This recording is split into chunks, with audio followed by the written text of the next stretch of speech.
Greetings, hillbillies. Welcome back to Disenthrall. I am Patrick Smith. Today we have a special guest with us who is very awesome, Sherry Voluntary, the host of the Sherry Voluntary show, co-host of the terminally irreverent Postcards from Somalia.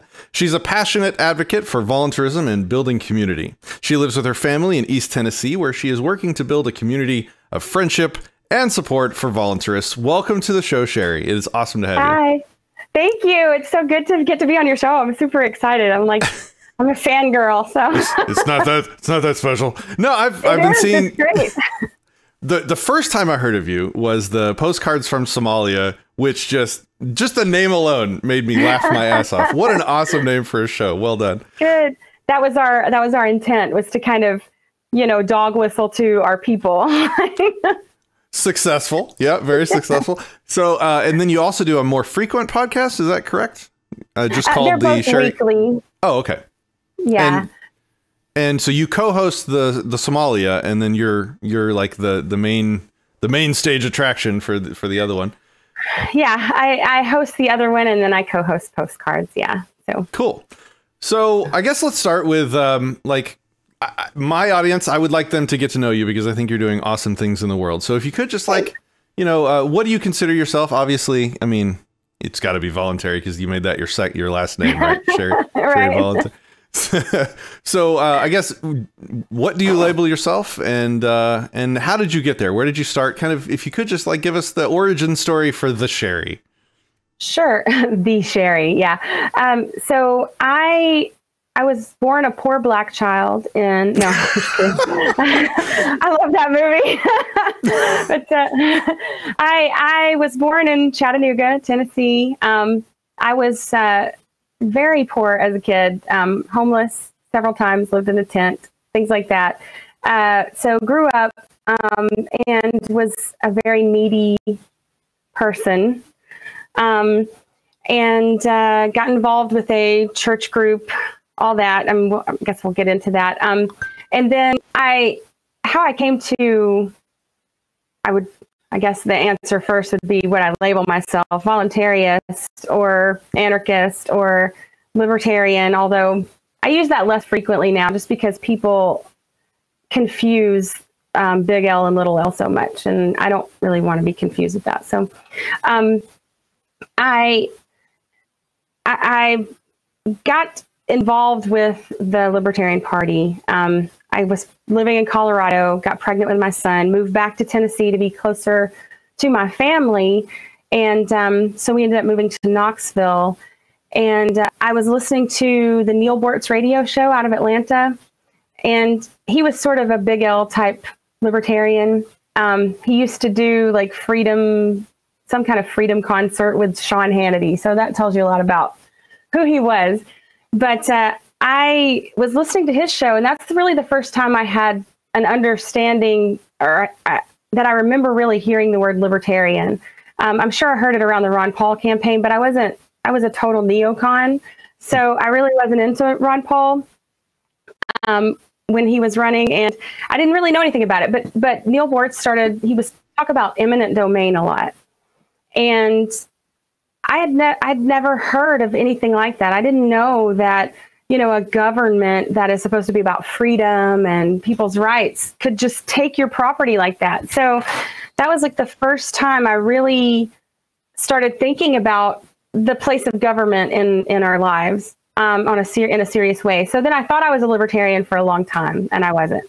And then I guess my husband started reading Ayn Rand.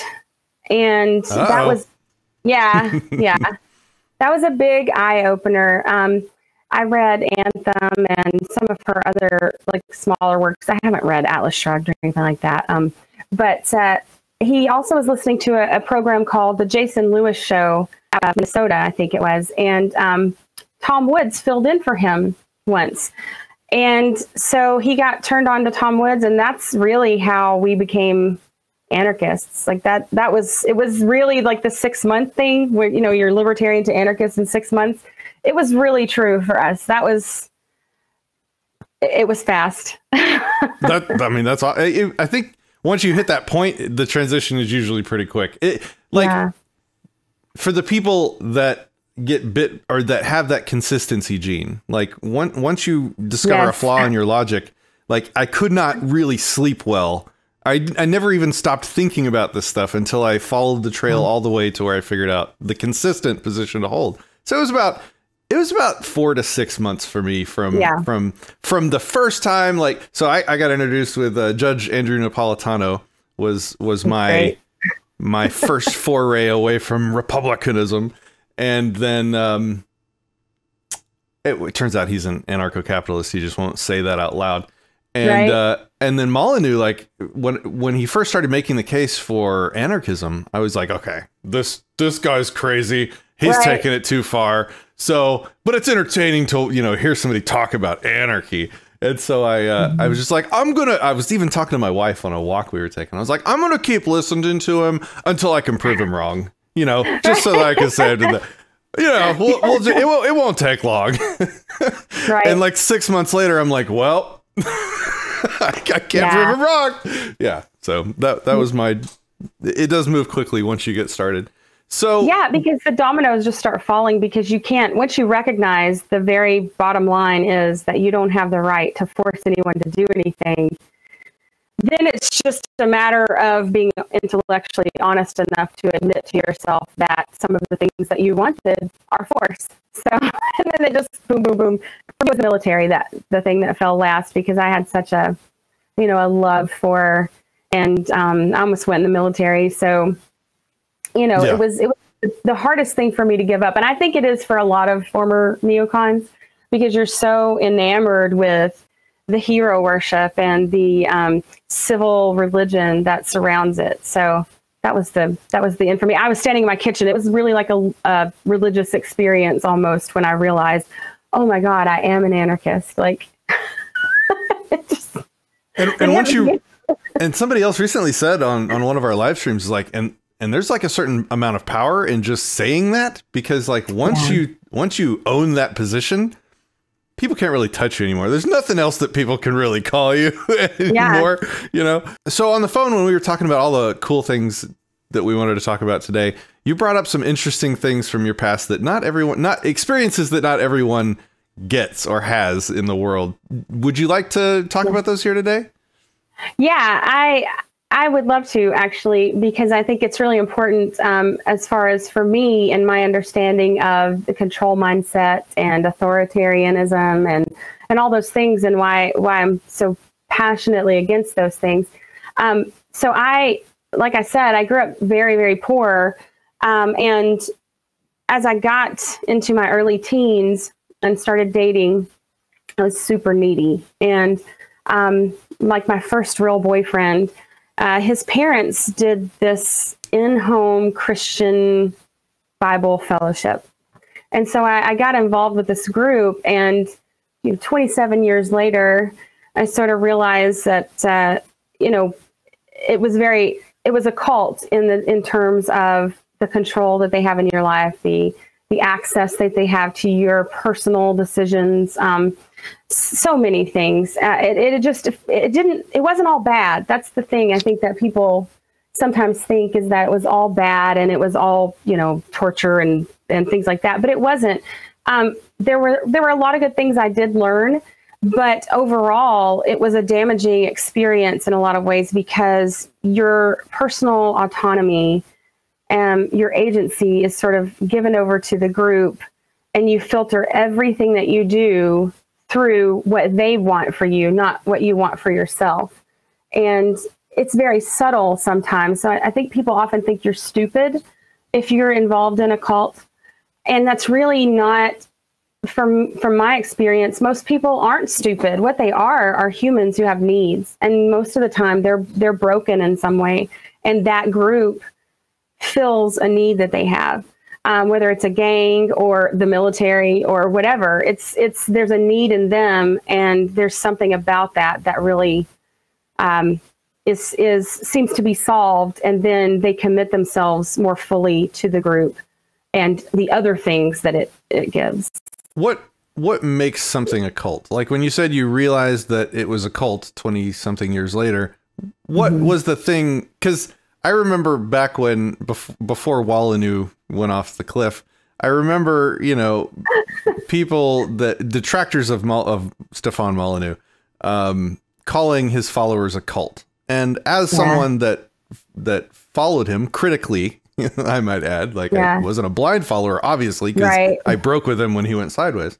But they would call it a cult, and I was like, "What makes something a cult? Why can't it just be an audience that really enjoys listening to him?" So what was different about the people involved with that group that wasn't just people following somebody's, I guess, teachings about God? I guess. Yeah, I guess there are many ways to define a cult from what I've read, but I take the kind of tack that any place you can't say no to, anyone you can't really have an opinion that is dissenting. So if you can't dissent from a group, that is a pretty good sign it's a cult. If you can't, like, and you also how insulated and isolated you get. At one point I realized, like, everybody I know is involved in this group, and everybody I know outside of it, I'm trying to get involved in this group. So that was one of the big pushes, was that you've got the answers that people need, and you need to bring them here in order for them to get them. And so it wasn't like a lot of other groups where, I mean, it went through phases over 27 years, to where when I first joined, it was sort of free love, smoke weed, hippy dippy kind of thing, because it did sort of come out of the free love movement. But as that went on, it got very, very authoritarian, like actually where we couldn't go anywhere without another person with us, and without making sure the leadership of whatever state, even if we were just driving through a state, you had to let that. Like anyone, or just the women?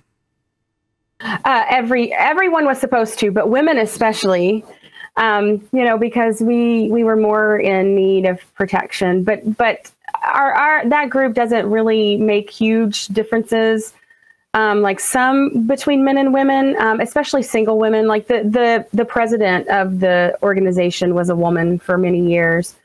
They admit it. I still say we. It's a habit.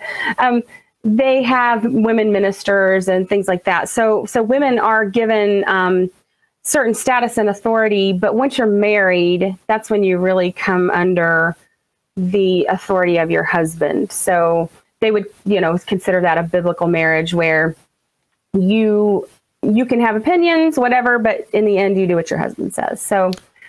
And when you said dissent wasn't allowed, what happened if you did dissent? Were you just shunned, kicked out, or worse? Right. There were times within that 27 years where that was the case, where you were considered what they called marked and avoided, which is from a passage in the Bible that I don't know you might be familiar with. But so you would get confronted, and then if that didn't work, if you didn't change your mind, you would have to go and be confronted by a larger group of people. And then if you still didn't change your mind, you would be marked and avoided. So that would mean, like, if I saw you in the store, I couldn't speak to you. I would just turn and walk the other way. So it's okay. So you wouldn't like come up and punch me. You would just avoid me.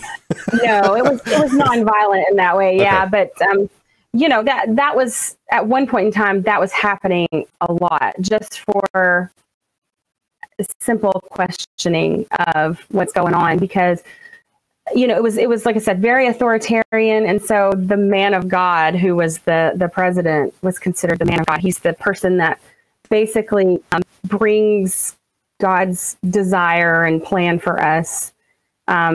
His interpretation of that is what we should be doing, the present truth. So you have the biblical truth, and then you have the present truth, which might involve, ideas from the world, from outside the group, and his beliefs about those. So yeah. So there's this like theory I'm working on, and I call it the trifecta of involuntary authority, but it's basically all the examples I've ever found of times when humans will defer their agency, their moral authority, and even their self-ownership to something above them. And the obvious one is government. That's what everyone kind of, at least in the voluntarist community, understands. The second one is God. God is the other unquestionable authority where you don't even really own yourself. He owns you and can literally do whatever he wants to you and still not be considered evil. And then the third is family. And so I find that religion mixes up family and God quite often. Like you can, that's your mother, that's your brother. You can't disown them no matter what they do. It's the exact thing. That's your government. You can't disown it no matter what, you know, that's your God. It's the same argument. It's this thing that you cannot question. And that was, I'm sorry. And I was just going to say, religion is an interesting spin on it, because the thing that gets that ownership of you doesn't exist, at least in my opinion. And so what ends up happening is the ministers co-opt that authority that people through their faith grant in the God, and then they misdirect it and they abuse it. They're like, oh, this is what God wants. And then it's just what they want. It's a way to silence dissent. And I wouldn't say that I don't believe in God anymore. So I don't really have an issue with people believing. The thing is that when you do bring up something and you say, well, I'm not sure about this, or this is what I want to do, and then you're brought back to the Bible. This is what the word says about it. So therefore you can't have any opinion outside of what they've labeled, whatever their interpretation of that is. And so I think you're right that they often step into the place of they co-opt that power and authority that you would give to, say, your creator, and to them. And that was what was so subtle about the group that I was involved with, because they talked a lot about having no fear and about free will. And this is where you get confused about what free will is, because free will means I can say no, and I can tell you to go fuck yourself, right? So I don't know if I can cuss on this show. Oh yeah, you say whatever you want. I did anyways, though, didn't I? So they do take on that authority, and you can't say, well, agree with that. What about this? Because they have a whole system behind them, and this system was their ministers training program was based on the Marine Corps, on that kind of mindset where when you are told to jump, your only answer is how high. Because people walking by the Spirit, your minister is spiritually responsible for you. And so therefore, God may be working through him to know what's best for you. And so that's where you go, well, I can't really question it, because any problems I have with the theology are my problems. They're me not figuring out the right thing. I'm not thinking properly. I'm not bringing myself under the authority of my leadership. And that was one of the things that they really, to step outside of that was to make yourself unsafe. And so, I remember when there was a certain airplane crash, and one of the stewardesses that was killed in it used to be a part of our ministry.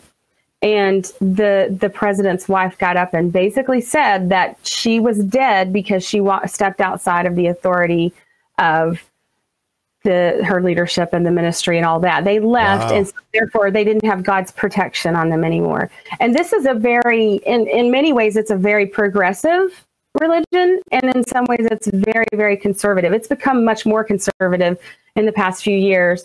But do you want to name what religion it is? You certainly don't have to.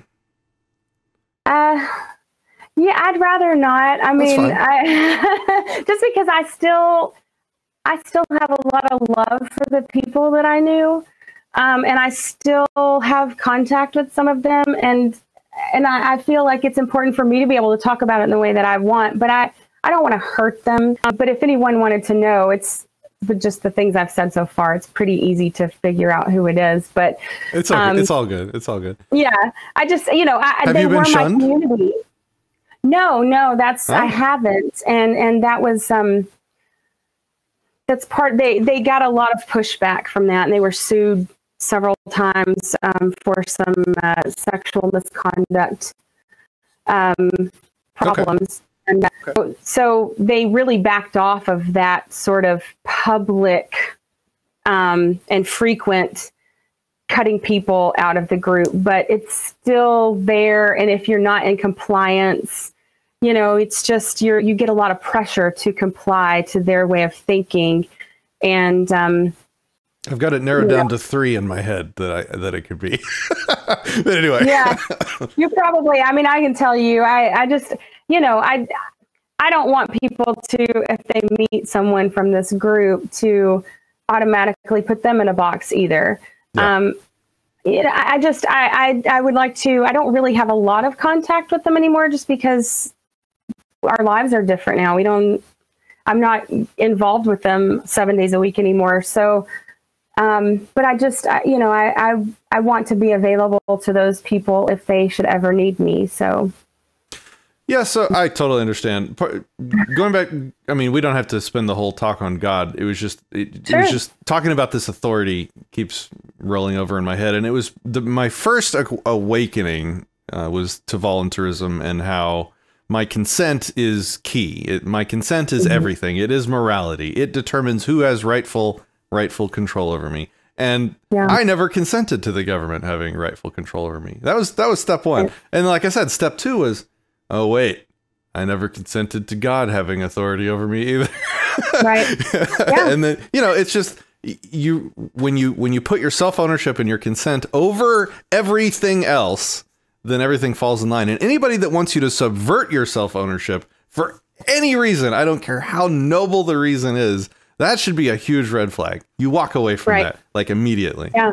Yeah, I think that's absolutely true, because what they taught is that you have free will, complete free will, that an individual does have the right to say no and the right to walk away. But once you're involved in that system and you're kind of locked in to a certain mindset, it's very, very difficult to then separate, is this really right for me or not? Like, it's very clouded. And so I think that's what people need to understand, is people aren't stupid, or they're not dumb, they're dumbfounded by the system itself. So it makes you doubt yourself and question yourself. And, I, at one point, wanted to go to college, and I didn't do that because I wanted to put my spiritual goals ahead of my, earthly ones. And I was encouraged not to. So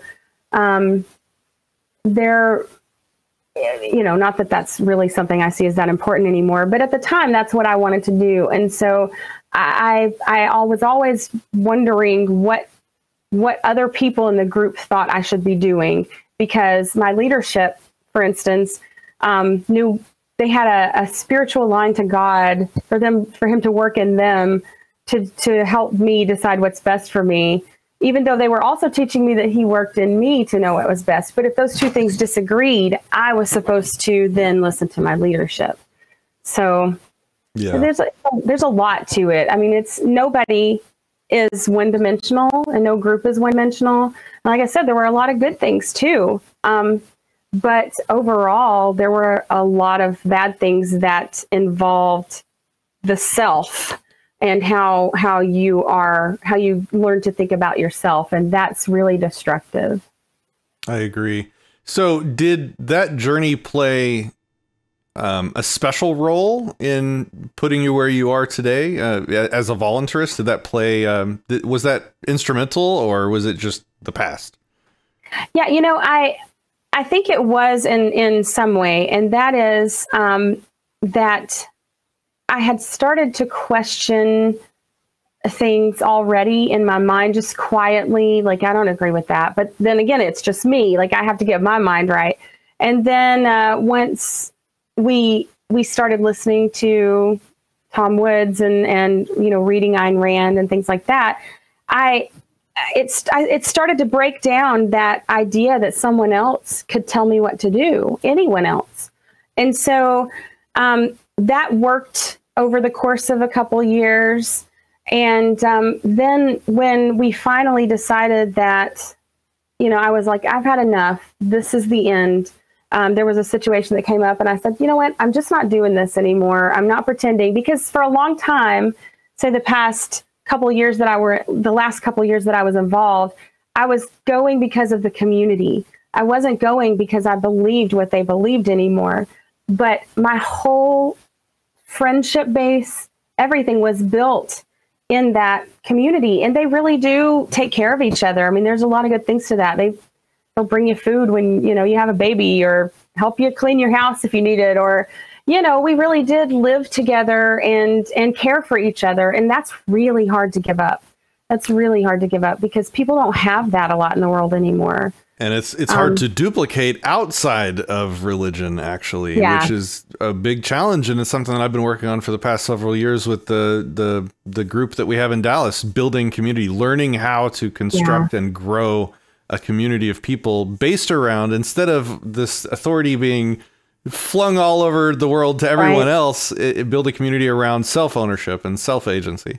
It's been a long road, but it's being successful. And I have to give props to these people. Like, when my daughter is going through the stuff that she's going through, the first month is obviously the most chaotic time.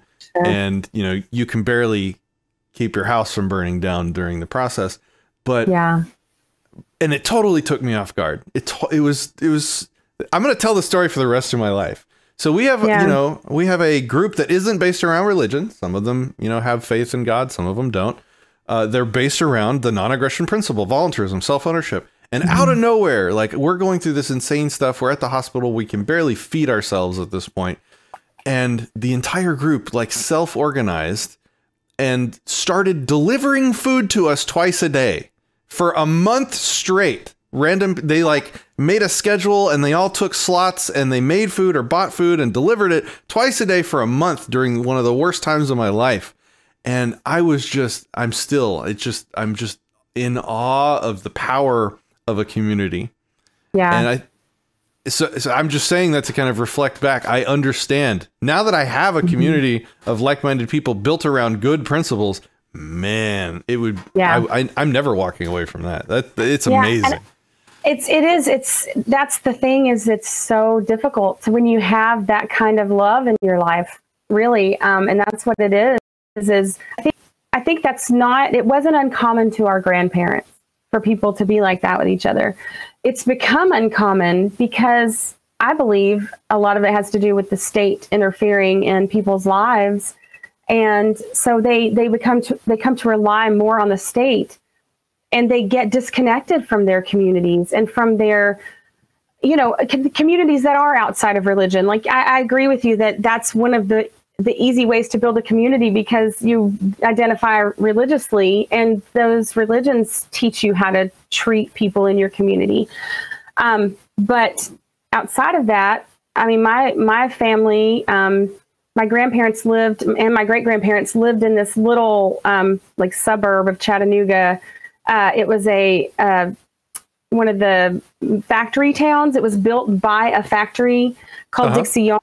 And they built the houses, and the people that worked there, you know, lived in these houses. And that community, when I was growing up, they would take care of people. If someone lost their job, you know, you might drop off some money, and you know, you just leave it in the mailbox or leave it on their door or something, or take food to people when they were sick, or go visit them in the hospital. You know, there were a lot of things that people did for each other. We had a gay guy in our community that I loved. My parents were really close with. And even though most of the people in the community didn't like his lifestyle, he was a part of their community, and they treated him with respect. And so I think that, you know, a lot of the problems that people think are going to happen if there's not government to protect certain classes of people don't really happen, because they're part of the fabric of your life as well when they live near you, and you have to rely on each other. Because you want to know that people will be there for you when you need something, so that you're there for people as well. And I think there's a lot of things about community that we've forgotten, because we've got this learned helplessness that people have. Like, schooling is a great example. Public schools, I think, are probably one of the most detrimental things to the way people live now, ever. And one of those things is it really breaks down the sense of family and what your family should be doing. So, you know, I talk to people, and they say, I could never homeschool my kids. Like, I can't stand to be around them that long. And I mean, I get it because that's terrible. Yeah. That is a terrible thing to say. One of the challenges of homeschool, it's like it's both the best and worst thing. That you're with your children all the time is like the best thing, and it can also be very challenging. So I get that. But that's true. You need breaks. Yeah. Yeah, I just, why are we any different than past generations who did it in a way where they were with their children more? But then you see families are more disjointed as kids grow up, and you don't really, like, I know a lot of people who don't really know their kids. They don't really know what they like, and they just like, oh, they like the video games, but they're not engaged with what their children are interested in and their life and what they want to do with it. And so, you know, there's not this idea that families want to stay together and help each other. And I think that's something that in a lot of other cultures that they do really well is they take care of their elderly in a really respectful and loving way that honors the fact that they took care of them. And so we've just lost a lot of that. And it really is about state intervention. People say you blame the state for everything, but it affects so much in our lives. Well, if the government wouldn't fuck everything up, we wouldn't blame it for fucking everything up. Right. If it wasn't around to mess stuff up. So I agree that I think of John Taylor Gatto's work. In one of his books, he says people don't have communities anymore. They have networks. Mm-hmm. And so networks are people that you might go to a bowling league with, or you might know for your church or whatever, but that's not a community. And the thing he says that I loved, he said that communities know the name of their bums. There you go. Yeah. That's a community. And that's, you know, that's what I would love to get back to. And, you know, it's, I think with the religious aspect gone, it's easier to walk away when you don't feel this obligation. But I think that's sort of a more modern, more recent learned thing. I think people do feel more obligated to each other when they need each other. And one of the things that we were talking about in the prep call for this talk was an important point. And my talk at Anarchapulco is going to be centered around like what I think is the most effective activism I've done in the world yet, despite all the other things I've tried, is learning how and successfully creating this community here in Dallas. And so my talk at Anarchapulco is going to be trying to teach people all the different ways to surround themselves with like-minded voluntarists, how to create, how to duplicate what we have here in Dallas. And if you don't have enough people local to you, how to form a disparate, geographically disparate community with people. Mm-hmm. And one of the things that we talked about in the lead up to this call was the idea of giving people space to not agree with you 100%. Right. You had some good thoughts on that. Do you want to kind of pick that up? Yeah. So, I mean, I think there are some bottom lines. You know, I think in order to call yourself a thing, you should be that thing. Yep. So I think when people call themselves a libertarian, I'm a libertarian, but I love the military. Like no, you're not. That's not it. Like, and it's not you can call it a purity test if you want, whatever, but it's not consistent with the philosophy. So maybe you're mostly libertarian, but you cannot claim those things mean something that they don't. And so that's very frustrating. But also often we get upset because we're just talking inside the libertarian or the anarchist bubble, right? And so we're not getting out and really making a difference. But when we do try to do that, often we're undermined by our own people, by other anarchists or other libertarians who then swoop in because you're talking about the Constitution with someone.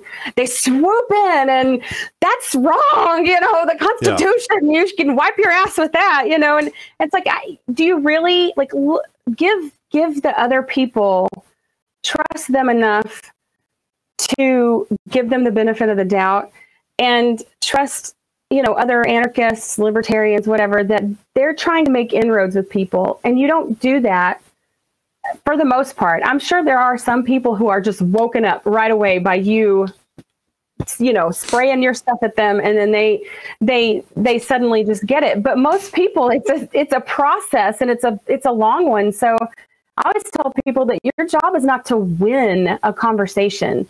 because that makes the other person a loser for one. Your job, I mean, if you're in a debate, that's different. But just a conversation with your friend, your job is to be accepting, understanding, hear them, and to get to the next conversation. You have to build credibility with people. So I don't have to agree with them, but if all they can do is understand constitutional rights at this point, then I can do them a great service by bringing them back to what they claim to believe, because they don't even believe that. Like, most Christians will tell you, I believe in do unto others as you would have them do unto you. They don't believe that.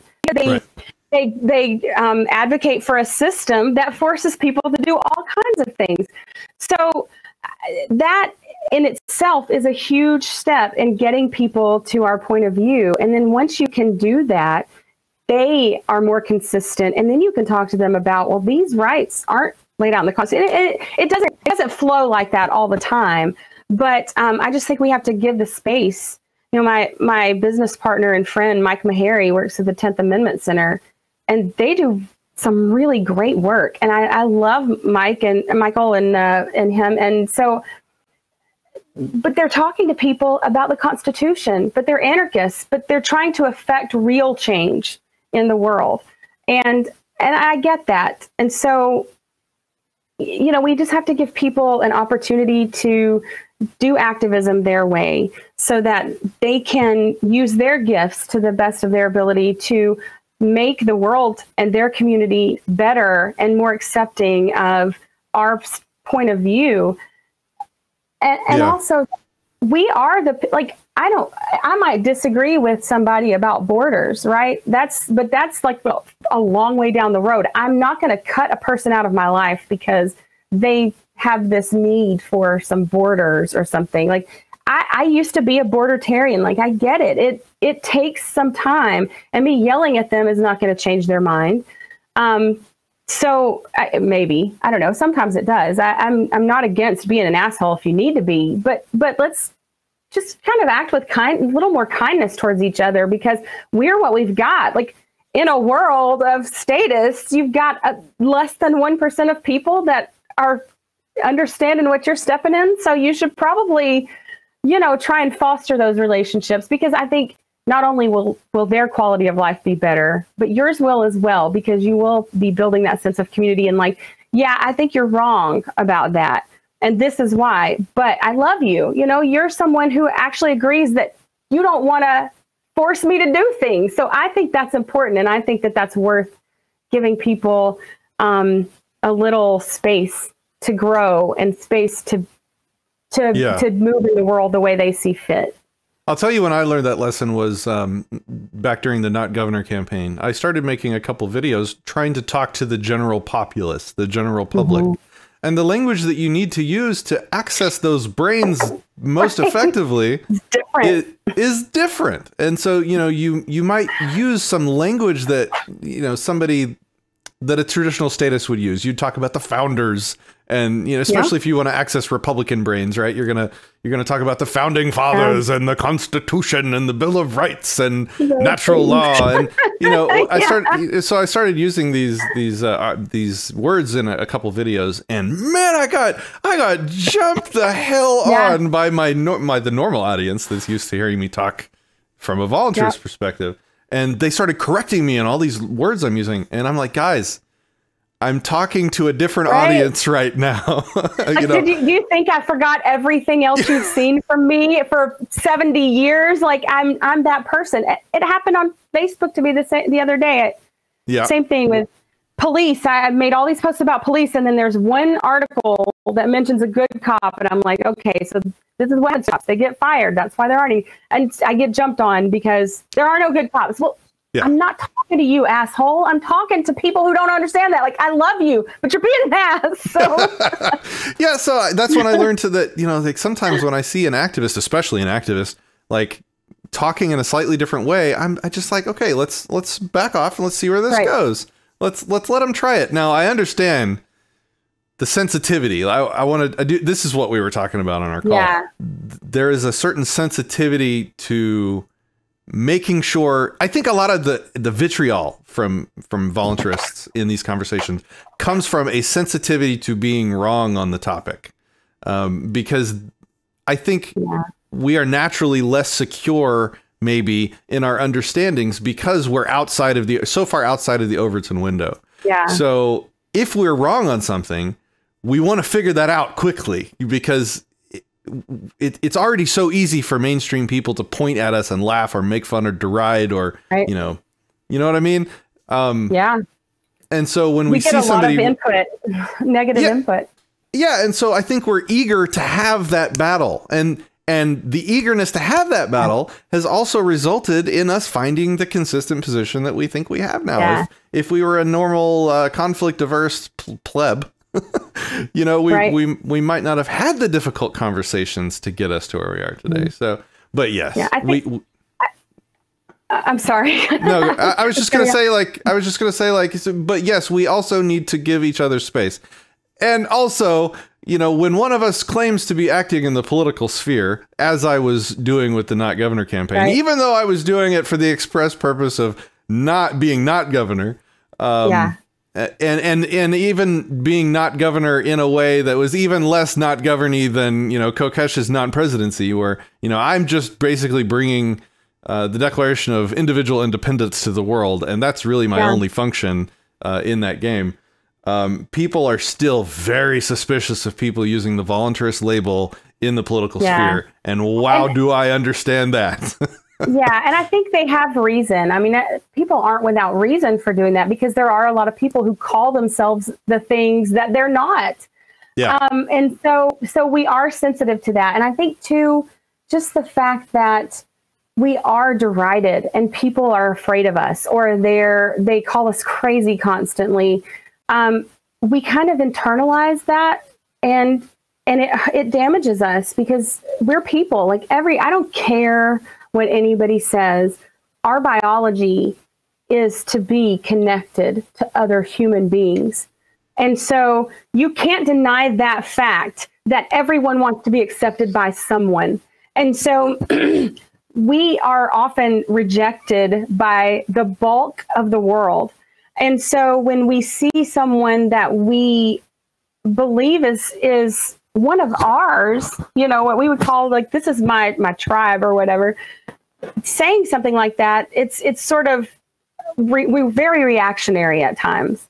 And I think that, yes, we want to make sure that people calling themselves voluntarists aren't, you know, advocating for, you know, being involved with the police or the military or any of the other million things.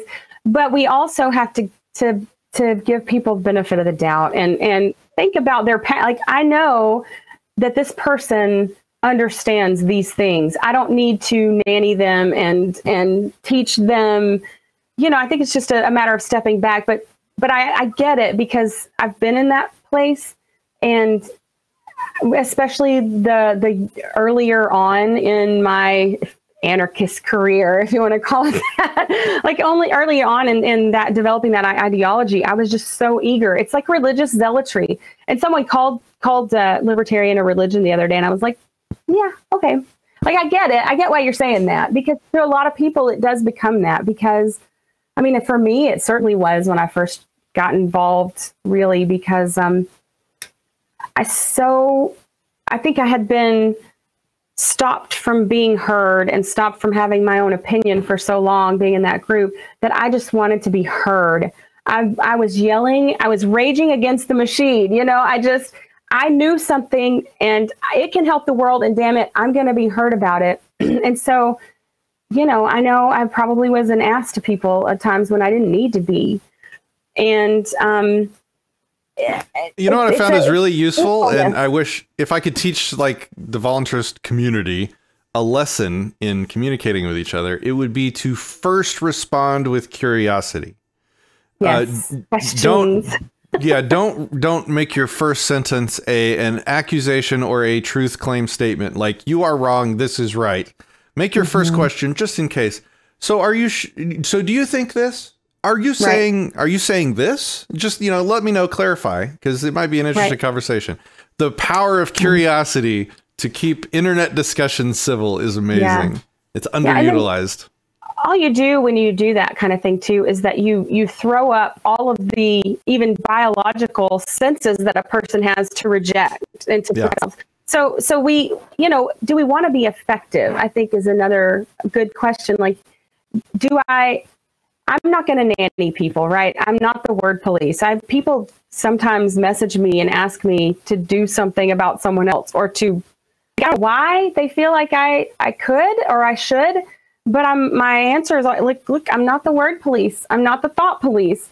Like, if it comes within my purview, maybe, but I'm not gonna tell people to be nice to people. I hate that. Like, I got a lot of problems from other libertarians when, you know, warmongers die, and I talk about what a piece of shit they were because they're being lionized by a bunch of people who don't understand. So they need to hear the other side of that. And I think if you want to be respected when you're dead, you should live a respectable life, a life worth respecting anyways. And there's an audience for that. There are people that will respond to that type of messaging. There are also people that will not respond, and they'll respond to the peaceful. It takes all types, and we need to, going back to the topic, we need to give each other space to be different types of people. Because if it's just like one libertarian nerd, we're only going to ever convince other weird libertarian nerds. Yeah. And I remember Daniel, my producer, when I first met him, he said something that struck me odd at the time. But he said something about he would always love his libertarian sister. And at first I thought, oh, that's weird. That's not your sister. You know, but the more I get into it, the more I realize, like, guys, you are my brothers and sisters. And I need to treat you with the kind of kindness that I would treat my brother or sister. Like, I want to do that. It's not that I have to, because I don't, but I want to treat you that way because I think you deserve it. I think that you have that makes me cringe.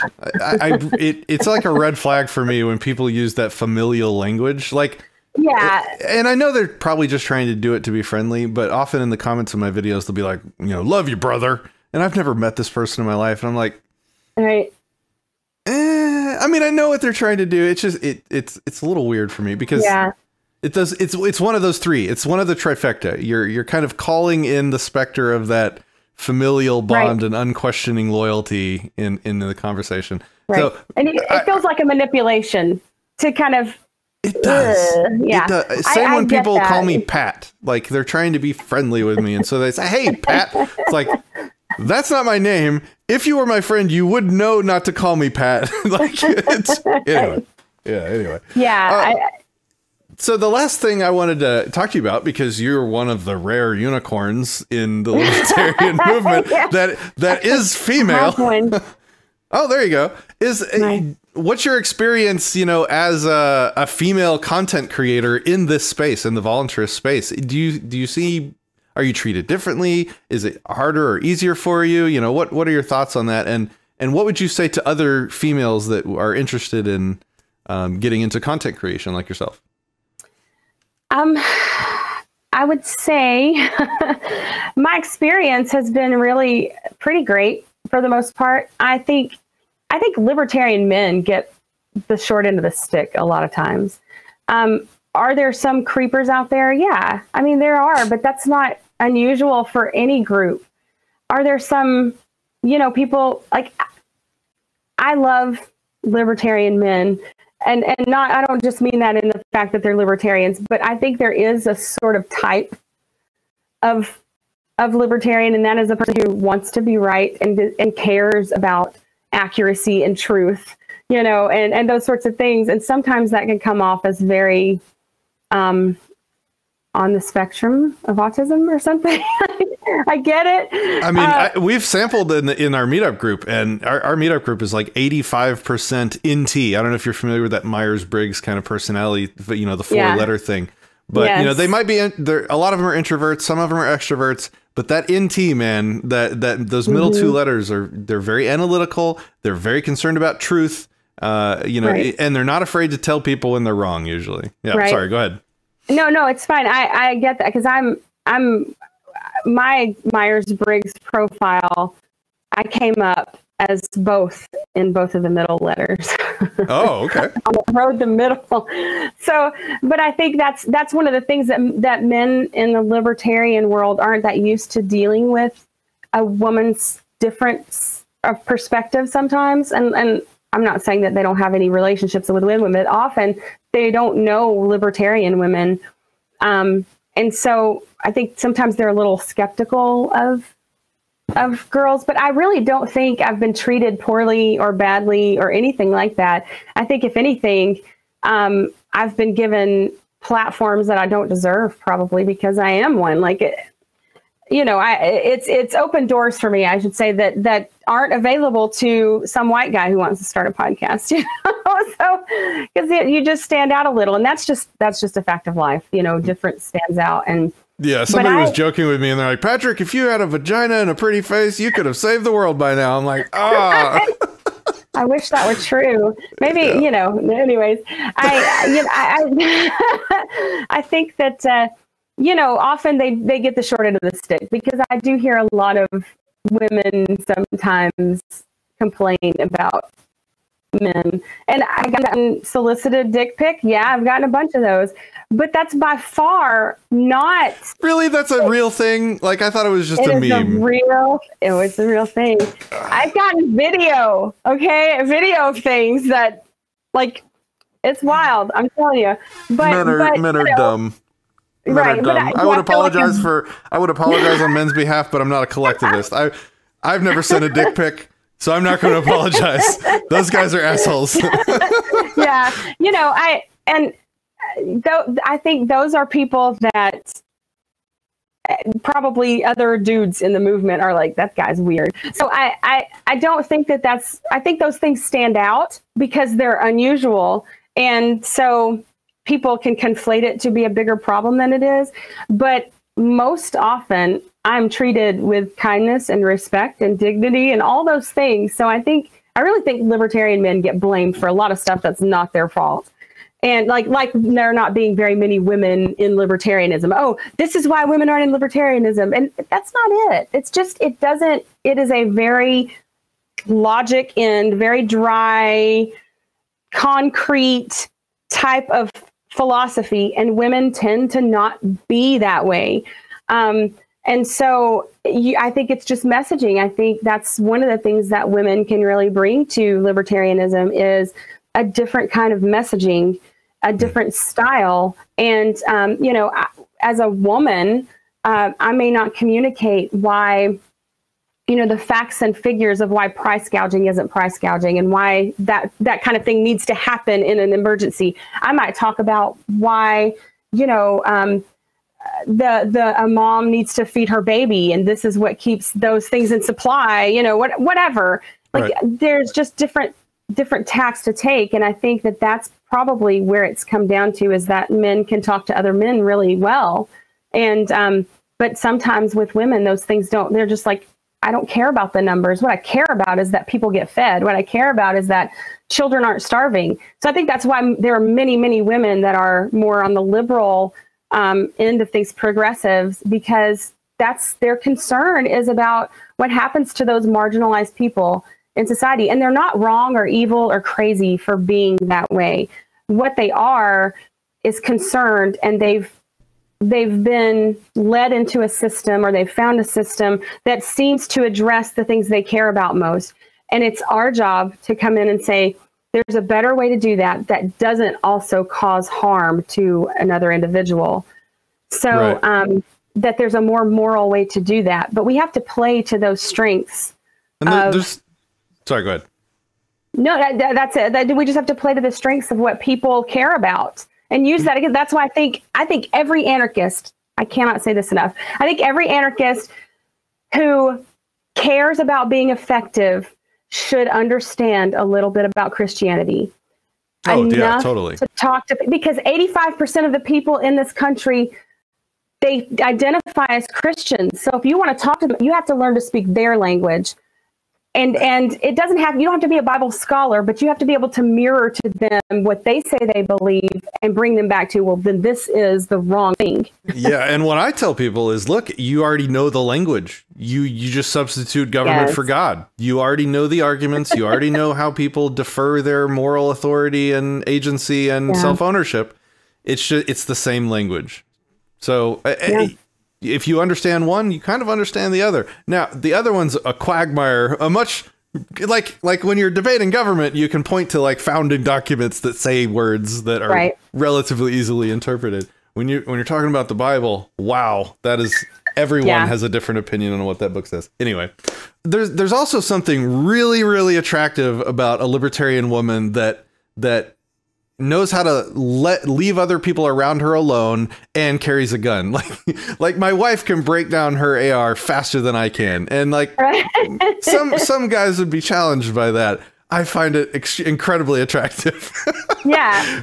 So like when we go to these marches, like when we're bringing guillotines to courthouses, and you have women showing up there that are very strong, very, very strong-minded, very strong-willed, very principled, and, you know, have a gun to back it up. You're like, wow, I'm in the right group. This is where I want to be. Yeah. And there's something also about men that women are just persuasive to men. That is men's weakness. And so the biology of human evolution, you can't get past your biology. Like that's just a fact of life we cannot deny. Yeah. And so I would just encourage any woman, anybody in general, actually, but especially women, if you have a mind to create content in the voluntarist libertarian vein, please do. You will automatically be more influential than you would otherwise be. So you exist with what you're given in this universe. Use what you've got to as much effect as you possibly can. There's no shame in that. There's one. Go ahead. No, I would say on the other side of that too is that you don't have to start a podcast in order to do things and to take, like, I know a lot of people, and I try to help people whenever I can. If they contact me and say, I want to start a podcast, what did you do? You know, I mean, I started from the radio. So, you know, coming from a radio show into the podcast was a little bit easier. And I had help from Daniel, my producer, who produced the radio show. But, you know, I try to encourage people to do that if they really want to do it, because it's a hard thing to do. It's not the easiest thing in the world. It's not as easy as many people think it's going to be. But if you really are driven to do that, then do it. But don't feel like you have to have a podcast in order to matter. Because the stuff that you like, this is a platform to talk to a lot of people at once, and that can be a good thing. But really, like what you were saying about your meetups, it's the one-on-one, really talking to people, understanding them, knowing them. That's so effective in real change in the world. And I think people kind of undervalue themselves sometimes and their contribution because, well, maybe I just, you know, I go and I talk about nullification to jurors, or I do these things, but they really don't matter. Those matter tremendously. Like that's the big thing that you should be doing and living your principles. And so, you know, being a part of a community and just making that culture of that community more appealing by being friendly and understanding and providing comfort to people is a big, huge step in the right direction. And the other thing I'd say is don't pigeonhole yourself into a certain type of content. Like we were just talking to Eric July about this literally last night. A lot of these libertarian voluntarist channels are very heady philosophical dissertation discussions. That doesn't have to be your game. You can start a knitting channel where you drop truth bombs, and it will be way more effective than a boring, nerdy philosophy channel. Just because you're going to reach an audience of random public, and then you're going to like low-key sneak in, you know, good philosophy behind that. That's actually a more effective way of doing it. Right. Everybody wants to be Tom Woods, right? I think that's the thing. Everybody thinks I've barely watched the man, honestly. I guess that's sinful for me. I don't even know. Like, I don't know. I mean, he's gotten so many people from the right into the movement. You know, that's a lot of people. Like even at the conservative radio station that I had a show on, they know who Tom Woods is, and they've been trying to get him on their morning show for a long, long time. Like he's got a name, right? And so, and he's very intelligent, and I'm not saying that I think he's, you know, some paragon of virtue that everyone should look up to, but he's got a certain particular skill set that makes him very effective at winning certain people, and education, like the education that his show provided me was invaluable. But I'm not an academic. I ain't going to be that. Like, and I'm not going to reach academics. I'm going to reach the people that I can reach. And I don't know who that is. But I need to do the kind of content that I enjoy. And I don't need to try and be somebody else. There's enough, like, this is the internet, right? You can do whatever you want. I've got friends that do a movie review show from voluntarist perspective. Yeah. Like, and it's not like that's like a less effective secondary strategy for those people who can't have the big heady philosophical discussions. Yeah. That's actually the better way of doing it. That's what Eric was saying last night. Like, he started doing commentary on comic books, and his channel is blowing up right now with people that have never heard, you know, a libertarian message in their life. But guess what? Now they're looking at his other videos now that they're subscribing. Take a play out of the government's playbook, like get people captive for some other reason and then slip your ideas in. That's that's real dissent. Like, that's real rabble rousing, and being a provocateur is to have someone there for something else, but then you just slowly slip it into where they think it's their own idea after a while. And that's what you want, because they're not resistant to things that are their own ideas. We talked about before that. That's the reason I was involved in the Libertarian Party, because I thought, well, these people are already calling themselves libertarians. So they already identify with that. Why not go in there and talk to them about what libertarianism is? And I ran for governor as well. And you did? Oh, cool. I did. I came in third in the state of Tennessee, which I find hilarious. I was third as well. That's funny. And the thing is that, some people give you grief over, but I didn't even campaign. I didn't raise $1. I didn't do any of that stuff. I told people actively, don't vote for me. I don't want your votes. I was doing it as a form of protest with some of the other people in the Libertarian Party, and it was about ballot access. And so for me, like, even when I go on the radio, sometimes people locally will have me on a show to talk to me about my experience as governor candidate, whatever. And so I will talk about the ballot access problem that the Libertarian Party has. I don't vote, and I don't believe you should, like, force people to do things. But it brings people into the unfairness of the system. If I can talk to them about something that they get, the voting system, well, here we go. This is one example of how these politicians do not give a shit about what you think they should give a shit about, or what they do. They don't represent you. So it's just, I see it as a way to undermine, get people who may not listen to me otherwise to listen to what I have to say and go, you know what, that's right. She's right about that. That's not fair. And then they'll listen to me about other things, hopefully. Yeah. And again, to quote Eric from yesterday, he's totally right. The left has almost everything on lock. They have Hollywood. They have video games. They have, all of movie, all of TV. They have all of the news media. They have so much media on their side right now. It's really important for more voluntarists to make content. And when you start out, you're going to suck. I don't want to tell you to do this, but you should probably go look at, like, I'm talking to the audience. You might want to go look at my first couple videos on this channel. They are really, really bad, but the only way you get better is by doing it. So please just do it, because we need more badly. And that's why I always too, like, there have been some things that have come out recently, and people trying new things and trying to outreach in a different way, a different, comedy or rap or whatever. And maybe it's not that good, but I try to support those people as much as possible, because you can't get good at something if you don't do the damn thing. Like, most people, talent is way overrated.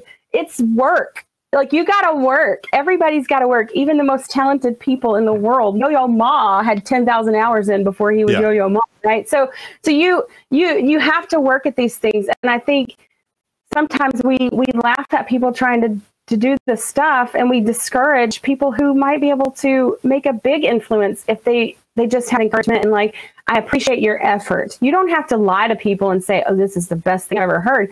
But what you can say is, I appreciate the effort, because you know what? You should appreciate the effort. Like, in my opinion, that's what you should appreciate, that people are willing to put themselves out there and be derided and be made fun of. I mean, goodness, I've gotten some really mean stuff said to me, but you know what? I just have decided that I'm going to do what I'm going to do. And if I suck, then that's my job to determine whether I suck or not. So it's yeah. To keep repeating what you said, it takes so much practice. I've been doing this almost 5 years now, and I still have a lot to work on. But like staring into the camera, like you're looking at a person, it's actually like a little black hole that like sucks your soul in, right? When you're looking at it, or, you know, running a switching board while you're talking, or learning how to do audio. It takes time. Just do it. That's the only way you learn. Yeah. So Thank you, Sherry, for being one of the people that do that. I would like all of my audience to go check out her podcast. Can you give us links? Can you give us drop the bombs? Yeah, I can tell you where I'm at. I'm really bad at that. That's one of the things I have to work on. So I have a YouTube channel. See, more skills you got to learn. How to plug yourself shamelessly. And I know I'm terrible at that part of it. And just like the tech is, I'm so not technically gifted. So, YouTube, SoundCloud, Stitcher, iTunes, TuneIn, even if you have like one of those NSA listening devices, the Alexa or whatever, you can say, hey, play the show, and it will play. So, make the NSA listen to me. Yeah, so all those places. Little L Productions is a web Facebook page that I have, and I'm on Facebook. There's the Sherry Voluntary Show, Postcards from Somalia, all that.